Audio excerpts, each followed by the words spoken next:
Buenos días, queridos estudiantes. Bienvenidos a la clase de historia. Pero antes de comenzar, esperaremos a su compañera Sofía, que siempre llega tarde. Sofía, casi me matas de un susto. Ay, lo siento, profe. Pero dígame, ¿qué vamos a ver hoy día? Hoy vamos a hablar de la danza contemporánea. ¿Danza contemporánea? ¿Y qué es eso? Es un género de danza que enfatiza el proceso de la composición sobre la técnica. No se limita a una sola técnica ni forma de baile. Entonces, ¿qué más es, profe? Verás, Sofía, también incorpora distintas técnicas y difunde elementos de diferentes géneros de baile para expresar la danza como una obra de arte. Entonces, ¿la danza contemporánea se rige por reglas y técnicas? No. Entonces, Más bien, es una danza que se rige por una filosofía que enfatiza la expresión más auténtica en el movimiento. La danza contemporánea también se confunde a menudo con la danza moderna, ¿por qué? ¿Por qué se confunden? porque la danza moderna utiliza técnicas de danza que desarrollaron durante la primera mitad del siglo XX y la danza contemporánea empieza a desarrollar a mediados de los siglos 50. Entonces, ¿cuál es el origen de la danza contemporánea? Su origen remonta a principios del siglo XX.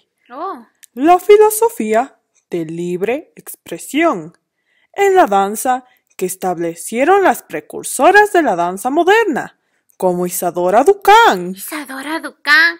¿Quién es Isadora Duncan?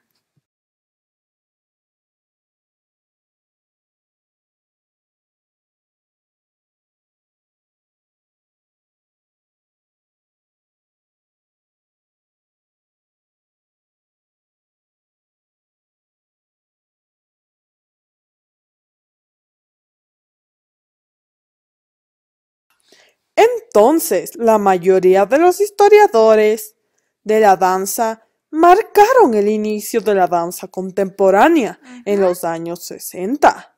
En esta época, un grupo de bailarines en Estados Unidos empezó a crear danza que rompían con algunos criterios de danza moderna. Entonces, deciden que cualquier movimiento de la vida cotidiana puede ser considerado danza y que una persona no necesita entrenamiento técnico para expresar la danza como arte. ¿Pero por qué, profe? Porque antes, en los inicios, se buscaba una alternativa a la estricta técnica de ballet clásico. Entonces, ¿qué pasó? Empezaron a aparecer bailarines danzando descalzos y realizando saltos menos rígidos que los tradicionales en el escenario. Con el tiempo fueron apareciendo variaciones en las que la técnica clásica brillaba por su ausencia. Entonces, profe, eso quiere decir que ya no estaba presente, ¿verdad? Así es, Sofía. E incluso se introducían movimientos de otros estilos de baile. ¿Cómo cuáles, profe? ¿Qué estilos? Como movimientos aflamencados, movimientos tribales, acrobacias y el contacto físico. Entonces, profe, ¿cuándo pasa de ser danza moderna a danza contemporánea? Esto empezó al final de la Segunda Guerra Mundial.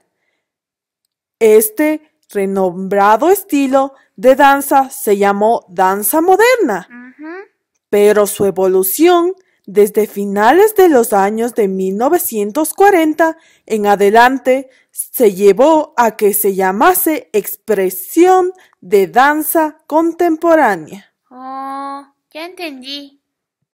Muy bien, Sofía. Me he dado cuenta que me has prestado mucha atención.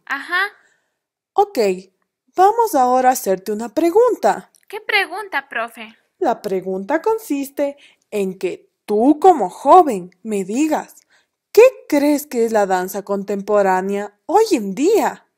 Mm, es difícil definir la danza contemporánea actual. Ujú. La danza contemporánea actual no tiene un estilo definido ni uniforme.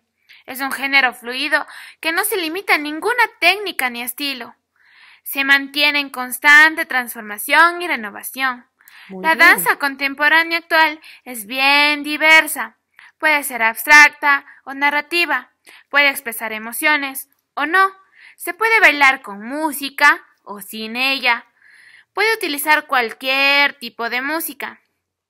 A menudo la música es simplemente un elemento de fondo o es un elemento rítmicamente independiente del baile. A diferencia de los bailarines de la danza postmoderna de los años 60, los bailarines de la danza contemporánea actual no se rebelan necesariamente contra las técnicas de la danza moderna ni el ballet. Algunos utilizan estas técnicas y otros las transforman y otros las ignoran por completo. Muy bien, Sofía. Muchas gracias. Se nota que has averiguado de este tema y que te interesa demasiado. Ahora yo quiero mandarte un trabajo. Dígame, profe, ¿qué trabajo? El trabajo consiste en que me averigües ahora del teatro contemporáneo. Teatro contemporáneo. Muy bien. Verás lo que tienes que hacer. Tendrás que explicarme sus inicios, sus movimientos y todo lo que concierne a eso. De eso depende tu nota, así que ponle interés. Ya, profe. Entonces, nos vemos mañana y le daré la exposición del teatro contemporáneo. Muy bien, Sofía. Adiós. Chao.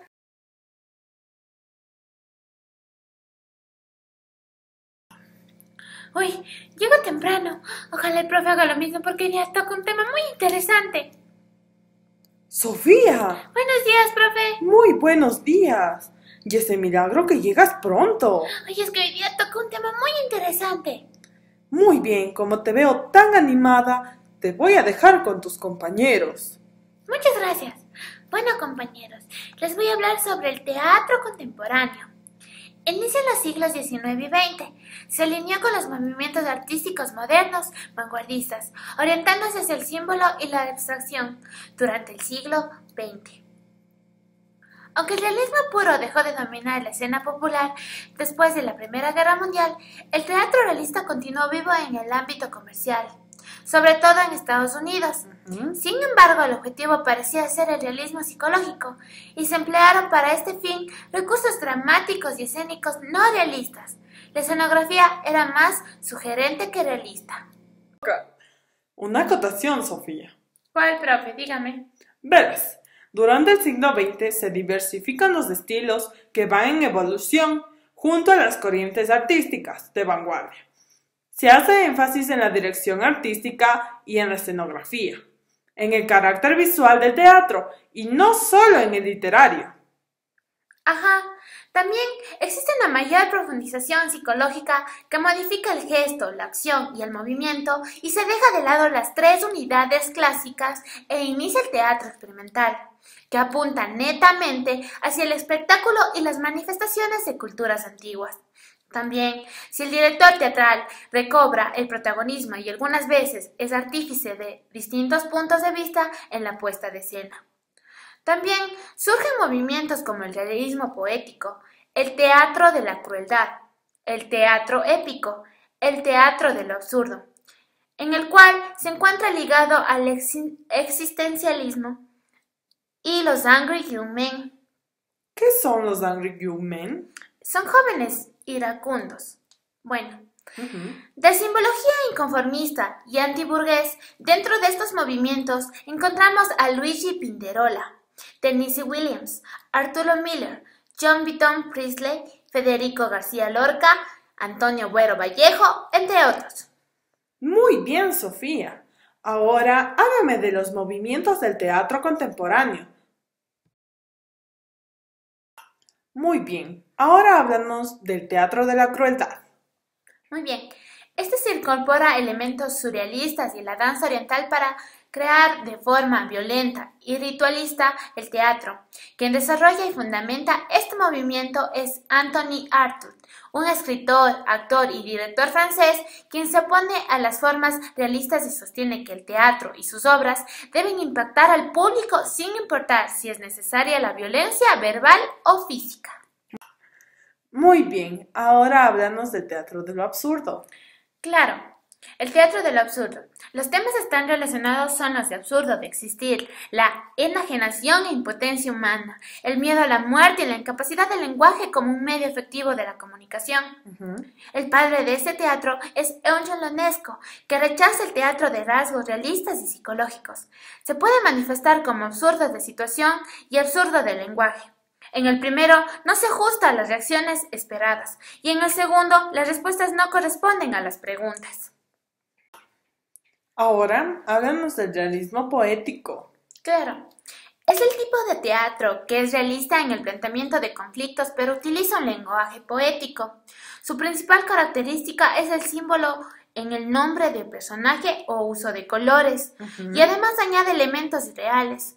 Dos ejemplos claros de este movimiento son Tennessee Williams y Federico García Lorca.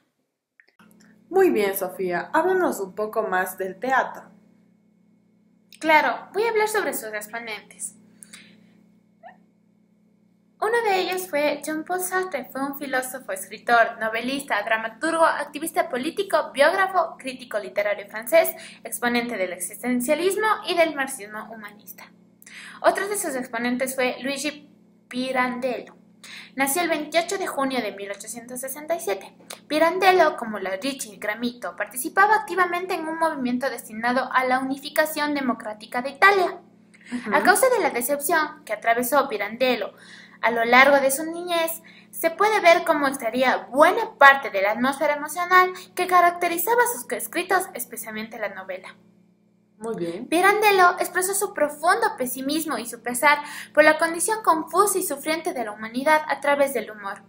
Fue un importante innovador de la técnica escénica, prefirió usar libremente la fantasía con el fin de crear el efecto que deseaba.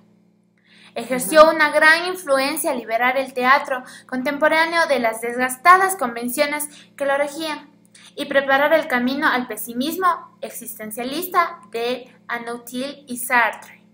Entre las restantes obras de Pirandello destacan El placer del ser honrado, que fue escrito en 1917. Otro de sus exponentes es Samuel Barclay, fue un novelista, crítico, dramaturgo y poeta irlandés. Fue uno de los principales representantes del teatro contemporáneo y del existencialismo. Este último es un movimiento que se contrapone al clasicismo. Obras como las suyas se oponían completamente a las tendencias anteriores como los romanticistas. Muy bien, Sofía. Excelente exposición. Tienes 7 sobre 7. Muchas gracias, profe. Compañeros y profe, muchas gracias por ver el video. Espero que les haya gustado. Ahora continuaremos con los juegos. ¡Gracias!